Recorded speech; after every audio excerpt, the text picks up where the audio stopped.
नमस्कार, आपलं सर्वांचं प्रियंकास रेसिपीमध्ये स्वागत आहे। आज आपण बनवणार आहोत खूपच चविष्ट अशी कुवरीची म्हणजेच कोवळ्या फणसाची भाजी। आणि ही भाजी बनवताना तुम्हाला काही टिप्स पण देणार आहे। चला तर मग रेसिपीला सुरुवात करूया। व्हिडिओ स्किप न करता पूर्ण बघा। इथे आपण एक कोवळा फणस घेतलेला आहे आणि फणस कापण्याआधी एक टिप देते की फणस कापायच्या आधी हाताला आणि कोयतीला तेल लावायचं आहे आणि मग फणस कापायचा आहे। इथे आपण देठाकडचा भाग कापून घेतोय आधी। त्यातून पाहू शकता तुम्ही चीक येतोय, चीक निघतोय तो व्यवस्थित असा एका फडक्याने पुसून घ्यायचा आहे। आता इथे आपण देठाकडचा भाग कापून घेऊया। फणस कापताना आपण खाली पेपर घ्यायचा आहे आणि आता अशाच गोल आकारात आपण फणस पूर्ण कापून घेऊया। तोपर्यंत तुम्ही चॅनलवर नवीन असाल तर सबस्क्राईब करा आणि बेल आयकॉनवरती क्लिक करा, जेणेकरून तुम्हाला माझे नवीन नवीन रेसिपीज पाहायला मिळतील।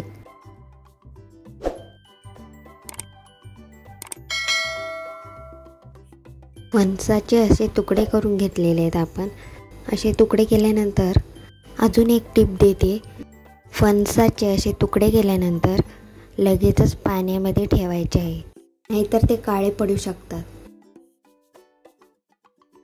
अशा प्रकारे आपण पातळ पातळ तुकडे करून घेतलेले आहेत गोल। आणि एका कुकरमध्ये पाणी घालून घेतलेलं आहे। आता आपण 2 तांबे पाणी घातलेलं आहे कुकरमध्ये आणि आता 1 चमचा मीठ घालून घेऊया। त्यानंतर आपण यामध्ये 1 पळी तेल घालून घेऊया। आणि ही तिसरी टीप आहे, तेल घातल्यामुळे फणसाचा जो चीक असतो तो आपल्या घशाला लागणार नाही आणि कुकरमधून पाणी वर येणार नाही। आता आपण कुकरच्या 3 शिट्या करून घेऊया। आता इथे आपण कुकरच्या 3 शिट्या करून घेतलेल्या आहेत। आता झाकण खोलून घेऊया।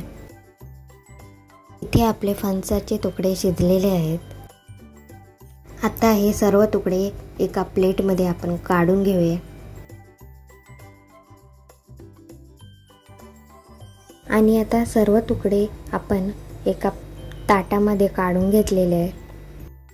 आता आपण याला कापून घ्यायचं आहे आणि इथे आपण हिरवं जे साल असतं ते आपण काढून घेणार आहे। ही आपली चौथी टिप आहे। आणि आतली जी पाव असते ती पण आपण काढून टाकूया। आधी आपण काढलेलं नाही, कारण आधी लवकर निघत नाही। असं आपण हाताने पण काढू शकतो पाव। असं जर आपण फणसाचे तुकडे कापून शिजवून मग त्याचे साल आणि पाव काढले तर ते पटकन निघतं। आता आपण अशाच प्रकारे सर्व फणसाच्या तुकड्यांचे पाव आणि साल काढून घेऊया। तर इथे आपण फणसाच्या तुकड्यांचे साल आणि पाव काढून घेतलेले आहेत। आता हे आपण खलबत्त्यामध्ये थोडं थोडं कुटून घेऊया। तर इथे आता आपण खलबत्ता घेतलेला आहे। आता त्यामध्ये आपण हे टाकून थोडं थोडं कुटून घेऊया। तुम्ही हाताने पण कुस्करू शकता।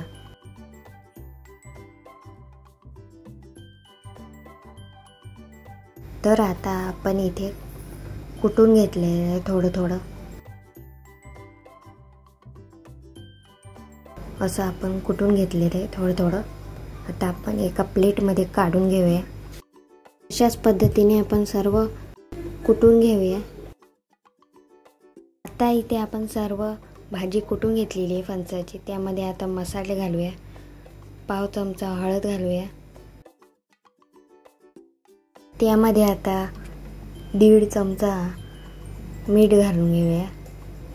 आधी आपण शिजवताना मीठ घातलेलं होतं। त्यानंतर यामध्ये 1.5 चमचा लाल तिखट घालून घेऊया आणि आता यामध्ये 2 चमचे गोडा मसाला घालायचा आहे आणि आता हे सर्व साहित्य आपण व्यवस्थित असं मिक्स करून घेऊया। सगळीकडे मसाले लागले पाहिजे अशा पद्धतीने आपण मिक्स करायचं आहे।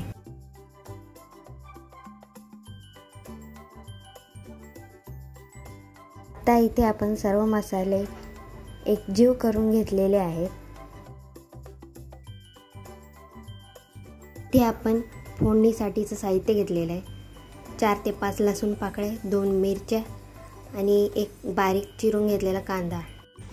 आणि आता कढई तापाशी ठेवलेली आहे, त्यामध्ये 2 चमचे तेल घालायचं आहे। तेल तापलेलं आहे। आता यामध्ये मिरची घालायची आहे।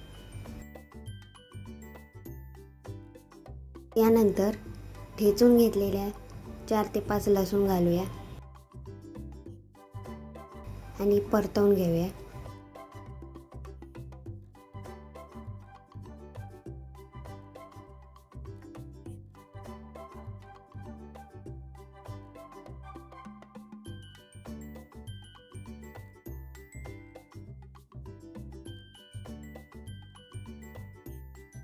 आणि यामध्ये चिमूटभर हिंग घालायचं आहे।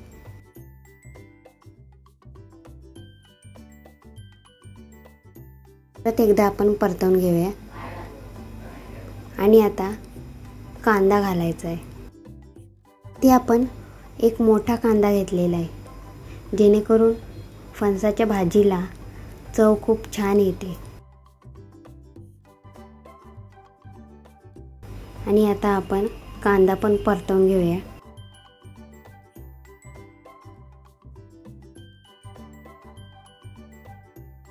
छान असा गुलाबी रंगावरती आपण परतवून घ्यायचा आहे। तर इथे आपला कांदा गुलाबी रंगावरती आपण परतवून घेतलेला आहे। आता या कढईमध्ये आपण सर्व भाजी घालून घेऊया